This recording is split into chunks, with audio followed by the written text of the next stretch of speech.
ओम गौरी शंकराय नमः। नमस्कार दोस्तों, स्वागत है आपका अपने YouTube चैनल प्रतिमाज़ यूनिक डायरी में। दोस्तों, आप सभी को हरतालिका तीज की बहुत बहुत शुभकामनाएं। इस वीडियो में हरतालिका तीज की पूजा कैसे करनी है, अगर आप पहली बार व्रत रख रही हैं तो कैसे पूजा करनी है, व्रत कैसे रख सकते हैं, इसके साथ साथ ही आपको किन बातों का ध्यान रखना चाहिए, इस वीडियो में बताने वाले हैं। आपको पूजा विधि की जानकारी देने वाले हैं। तो सबसे पहले जब भी आप पूजा करने बैठ रही हैं, अगर आप पहली बार व्रत करने बैठ रही हैं तो आपको 16 श्रृंगार करके बैठना चाहिए पूजा में करके। इसका एक वीडियो मैंने चैनल पे डाला है, 16 श्रृंगार कौन कौन से हैं वो करके ही आपको सुहाग का कोई भी व्रत होता है तो उसमें आपको 16 श्रृंगार नहीं कर सकते, जितना हो सके उतना करके ही आपको पूजा में बैठना चाहिए, क्योंकि उससे माता पार्वती बहुत प्रसन्न होती हैं। अगर आप 16 श्रृंगार करके बैठते हैं पूजा करने के लिए तो आप उसका बहुत महत्व होता है, इसलिए आप पूजा में 16 श्रृंगार करके बैठिएगा। साथ में शादी की जो चुनरी होती है वो चुनरी ज़रूर ओढ़ लीजिएगा, शादी वाली नहीं है तो कोई और ले लीजिएगा। अब आपको क्या करना है पूजा विधि में, सबसे पहले तो आप एक लकड़ी की चौकी ले लीजिए, उस पर लाल या पीला कपड़ा बिछा लीजिए। उसके बाद आपको क्या करना है, अक्षत या फिर फूलों का नीचे लगा दीजिए और उस पर आपको भगवान की फ़ोटो स्थापित करनी है, मूर्ति स्थापित कर दीजिए जो भी आपके पास है शंकर भगवान के परिवार के, जिसमें गौरी और गणेश जरूर होने चाहिए। इसके बाद एक थाली ले लीजिए और उसमें हम पान के पत्ते रख देंगे, उस पर स्थापित करेंगे गौरी गणेश। गौरी गणेश कौन से दोस्तों, सुपारी जो होती है उसको गणेश के प्रतीक के रूप में रखा जाता है, और गौरी जो होती है या तो आप मिट्टी की गौरी बना लिया जाता है पिंडी के जैसा, या तो फिर गोबर, दो चीज़ों की गौरी बनाई जाती है। हमारे यहाँ पर ये स्थापित किया जाता है गौरी गणेश की पूजा, सुहाग का व्रत, संतान का व्रत जैसे करवा चौथ हो गया और तिल चौथ हो गया, इन सब चीज़ों में जो है पूजा किया जाता है तो हम ज़रूर रखते हैं। अगर आपके यहाँ होता है तो रखिएगा, नहीं होती है अगर आपके इस तरह घर में इस तरह से गौरी गणेश की स्थापना तो मत रखिएगा। जिसके यहाँ होती है वो जरूर पूजा करिएगा। गौरी गणेश इस तरह से रख दीजिएगा, उन पे कलावा बांध दीजिएगा दोनों गौरी और गणेश पर। और उसके बाद एक कलश ले लीजिएगा, उस पर भी आपको कलावा बांध देना है। उसमें थोड़ा सा जल और गंगा जल मिक्स कर लीजिएगा, डाल दीजिएगा। अब उसके ऊपर आपको स्वास्तिक बना देना है, कलश के ऊपर जो है रोली से स्वास्तिक बना दीजिएगा। उसके बाद आपको उसमें थोड़ा सा फूल डाल दीजिएगा और 1 रुपए का सिक्का है, जो कलश है आपका, सिक्का कोई भी डाला जाता है तो सिक्का डाल दीजिएगा, फूल डाल दीजिएगा। उसके ऊपर आम के पल्लव, आम नहीं मिलता है तो अशोका का रख दीजिएगा। रख करके उसके ऊपर चावल की एक कटोरी रख देना है। इस तरह से आपका कलश जो है तैयार हो जाता है रखने के लिए। अब जहाँ पर आपको कलश रखना है वहाँ पर थोड़ा सा पहले अच्छतर चावल रख दीजिए, नहीं है तो अष्टदल कमल बनाने के लिए ज़्यादा जल रख के अष्टदल कमल नीचे बढ़िया बना लीजिए और उसके ऊपर कलश स्थापित करिए, नहीं तो खाली चावल रख के थोड़ा सा उसके ऊपर आपको कलश रख देना है। ठीक है, इस तरह से आपका कलश, सारी चीज़ों की अपने मुख्य जो होती है जिनकी पूजा करनी है उनकी स्थापना कर ली। भगवान की फ़ोटो भी आपने रख ली है, गौरी गणेश को स्थापित कर लिया है और कलश को स्थापित कर लिया है, इतना काम कर लिया भी। अब आप क्या करेंगे, सभी को एक बार पहले स्नान करवा देंगे।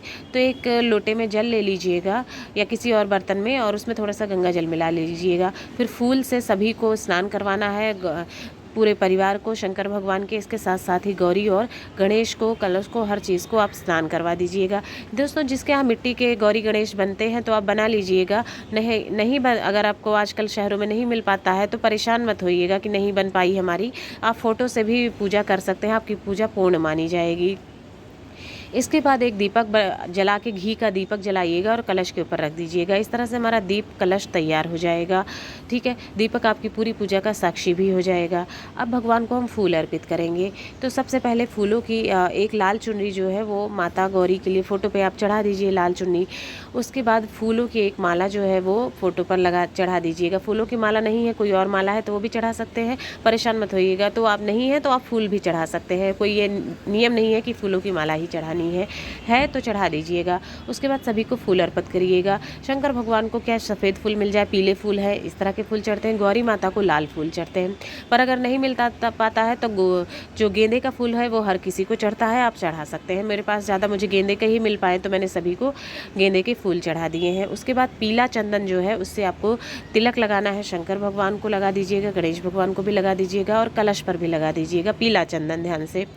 इसके बाद सिंदूर आपको लेना है और सिंदूर आपको जो है वो लगाना है सबसे पहले गणेश भगवान को लगा दीजिएगा। उसके बाद गौरी माता जो हमने पिंडी में बनाया हुआ मिट्टी वाली, वो गौरी माता को लगा दीजिएगा। फ़ोटो में गौरी माता है, गणेश भगवान है, उनको भी सिंदूर का टीका लगा देना है आपको। इस तरह से पीला चंदन हो गया, सिंदूर हो गया। अब रोली का भी आपको एक बार सभी को टीका लगा देना है रोली से भी। उसके बाद आप कलश के जो पत्ते हैं हमारे आम के, कलश पर भी हमने पहले ही स्वास्तिक रोली से बना लिया है, लेकिन कलश के पत्तों पर टीका आप सभी पर एक एक बिंदी टीका कलश पर भी लगा दीजिएगा रोली से। इस तरह से आपका सभी पर टीका और चंदन हो जाएगा। थोड़ा सा अक्षत और काले तिल जो है वो शंकर भगवान को आप चढ़ा दीजिएगा। काले तिल क्या है, बुरी चीज़ों को, ग्रह दोषों को शांत करते हैं इसलिए, और अक्षत चढ़ा दीजिएगा भगवान को। दोनों चीज़ चढ़ाने के बाद आपको जनेऊ चढ़ाना है। जनेऊ ले लीजिएगा, 2 जनेऊ चाहिए होगा, एक गणेश भगवान को चढ़ाने के लिए और एक शंकर भगवान को चढ़ाने के लिए। जनेऊ में आप क्या करिएगा, थोड़ी सी हल्दी लगा दीजिएगा। अगर सफ़ेद जनेऊ है तो, पीला जनेऊ है तो कोई बात नहीं, फिर वैसे ही चढ़ा दीजिएगा। सफ़ेद है तो क्या है, उस पर हल्दी लगा दिया जाता है। या तो पूरा रंग लेते हैं, पूरा नहीं रंग सकते हैं तो शुभ के तौर पे हल्दी का एक टीका, एक बिंदी लगा देते हैं कि पीली चीज़ें अर्पित की जाती है। और शंकर भगवान, गणेश भगवान को वो जनेऊ आपको अर्पित कर देना है। महत्वपूर्ण होता है, चढ़ाना ज़रूरी होता है। इस तरह से आपने चीज़ें अर्पित कर दी हैं। अब आपको धूप या अगरबत्ती जो भी आपके पास है वो आप जला दीजिए सुगंधित चीज़ों के लिए, और पूजा आपको उसके बाद स्टार्ट कर देनी है फूल माला अर्पित करने के बाद। ठीक है, धूप बत्ती जला दिया। धूप जलाने के बाद जो आपने आपके पास बेलपत्र वगैरह अगर हैं, बेलपत्र है, धतूरा है, इस तरह की चीज़ें हैं तो भोलेनाथ को वो सब अर्पित कर दीजिए, चढ़ा दीजिएगा। ओम नमः शिवाय, श्री शिवाय नमस्तुभ्यम कहते हुए प्रॉपर शंकर भगवान की भी पूजा की जाती है। उनकी जो पसंदीदा चीज़ें हैं वो चढ़ा करके, तो बेलपत्र है, धतूरा है, इस तरह से चीज़ें आप शंकर भगवान को चढ़ा दें। और दूर्वा गणेश भगवान को बहुत पसंद है तो आप दूर्वा गणेश भगवान को चढ़ा दीजिएगा। दूब जिसे कहते हैं वो ज़रूर ले लीजिएगा गणेश भगवान को चढ़ाने के लिए। उसके बाद नारियल आता है, श्रीफल इसे कहते हैं, ये भी चढ़ा दीजिएगा। किसी किसी के यहाँ नहीं चढ़ाया जाता है तो फिर आप मत चढ़ाइएगा, लेकिन इसका कोई नुकसान नहीं है। अगर आप चढ़ाना चाहें तो श्रीफल चढ़ा दिया जाता है। गौरी माता को, लक्ष्मी माता के लिए ये रखा जाता है प्रसन्न करने के लिए, तो आप चढ़ा सकते हैं।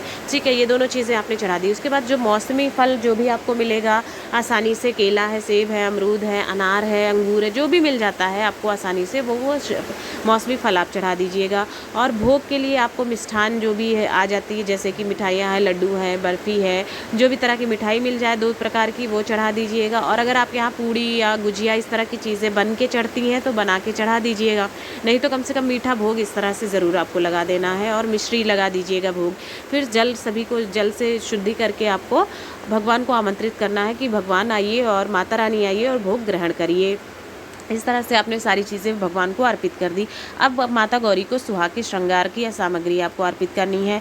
उसमें अगर आप पहली बार व्रत रख रही हैं तो आपको साड़ी ज़रूर ले लेना चाहिए हो सके तो। अगर अन्य बार रख रही हैं तो आपकी मर्ज़ी है, आप साड़ी लेना चाहें तो उसके साड़ी ले लीजिएगा। बिंदी है, चूड़ी है, आलता है, मेहंदी है, ये मुख्य चीज़ें हैं। इसके अलावा लिपस्टिक है और क्रीम है, काजल है, कंघा, पाउडर है, ये चीज़ें आपके ऊपर डिपेंड करती है कि आप ले सकते हैं। बिछुआ देखिए मुख्य सामग्री मानी जाती है, बहुत से लोग इसको दान करना चाहिए, लेकिन अगर आपकी सामर्थ्य नहीं है तो कंपलसरी नहीं है कि करना ही करना है। अगर आपकी सामर्थ्य है तो कर दीजिएगा।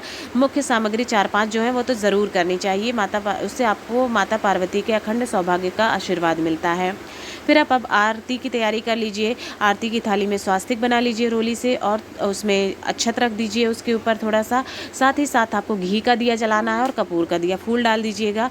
एक कपूर जलाने के लिए एक दिया रख लीजिए जिस पे जलाएंगे, और घी का एक दिया जला लीजिएगा। इस तरह से रख दिया है और घी का दिया अब जला करके, जलाने के बाद आपको दोस्तों इसमें आपको 3 आरती गाकर करनी चाहिए। सबसे पहले गणेश भगवान की आरती गाकर कर लीजिएगा। उसके बाद आपको शंकर भगवान की ओम जय शिव ओमकारा, उसके बाद गौरी माता की आरती। सभी आपकी किताब में मिल जाती है, आरती की पुस्तक में मिल जाती है। नहीं कर सकते हैं तो आपको मन ही मन ओम गौरी शंकराय नमः, ओम उमा महेश्वराय नमः, दोनों लोग का नाम लेते हुए इस मंत्र का मन ही मन में आपको जप करना है। पर अगर देखिए कर ले तो बहुत अच्छी बात है, तीनों आरतियाँ, क्योंकि रोज़ रोज़ तो व्रत करना नहीं है, तो तीनों आरती कर ले गाकर तो अच्छा है, नहीं तो इस तरह से आप आरती अपनी पूरी कर लीजिएगा। इसके बाद आपको अपनी भूल चूक गलतियों के लिए जो भी आपसे पूजा पाठ में हो जाती है वो आपको क्षमा याचना करनी है भगवान से कि जो चीज़ आप अर्पित नहीं कर पाए या भूलवश कोई गलती हो गई क्षमा करें। फिर आपको सुहाग लेना है। गौरी माता के ऊपर देखिए जो भी आपने सिंदूर चढ़ाया है उससे आपको अपनी मांग में 3 बार लेकर के सिंदूर चढ़ा लीजिएगा। हाथ में अपनी चुन्नी या दुपट्टा पकड़े रहिएगा और वो सिंदूर आपको अपनी मांग में लगा लेना है गौरी माता के ऊपर ऊपर से उठा करके थोड़ा सा, ठीक है। इस तरह से दोस्तों आपकी ये पूजा विधि पूरी कंप्लीट होती है। अंत में अपनी मनोकामना व्यक्त कर दीजिए, जो भी आप चाहते हैं भगवान से अपनी घर की सुख समृद्धि के लिए। और आपको जो आपने चीज़ें दान में चढ़ाई हैं सुहाग वाली, ये अगले दिन आपको किसी ब्राह्मणी को दान करना है व्रत पारण करने से पहले। इसके साथ साथ अनाज भी दान किया जाता है, तो अनाज और सुहाग की सामग्री आप किसी ब्राह्मण या ब्राह्मणी को दान कर दें। अगर नहीं मिलते हैं ब्राह्मणी तो आप अपनी सास या ननद को, जिस सुहागन स्त्री को, दान कर सकते हैं। ये हो गया पारण का। और अगले दिन ही व्रत का पारण उसी दिन नहीं किया जाता जिस दिन व्रत है, अगले दूसरे दिन आप ये सब चीज़ें दान करके ही व्रत का पारण करें। जो आपने भोग में सामान चढ़ाया हुआ है ये चीज़ आप खा लीजिएगा, प्रसाद जो चढ़ाया है इसी को करके ग्रहण करके आप अपने व्रत का पारण कर दीजिएगा, ठीक है। आप सभी को हरतालिका तीज की बहुत बहुत शुभकामनाएं।